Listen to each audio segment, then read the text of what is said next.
a Carval, which is basically the Manx for a Christmas carol. Yeah, don't get it mixed up with horse. Carval. Different. Say the difference then. Carval. Carval. Yeah, is a horse. Yeah. Whereas Carval. Yeah, Carval is a carol. Close, like, isn't it? It is close, Yeah. but it's far enough away, unless you're particularly deaf. However, I was talking briefly earlier that my choir will be singing at Kirkmaloo later this afternoon, and then I've come across this little extract in Celtic customs, not to be confused with calendar customs, but Celtic customs by a fella called Kermode.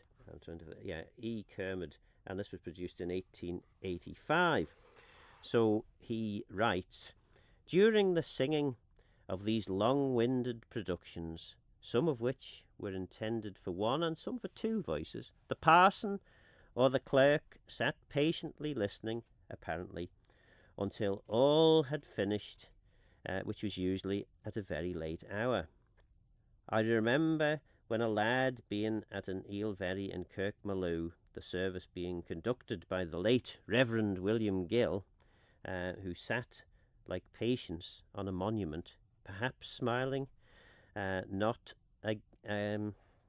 what's that now? My eyes is not...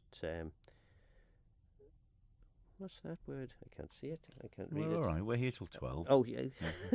Got it now. Not at grief, but slyly maybe, at the fearful attempts made to sing those not very charming productions of the Manx muse. I append a specimen of a Manx carvel called A Carol on the Bad Women, mentioned in Scripture. One can only wonder at the peculiar taste of the individual who would voluntarily choose such a subject for composition.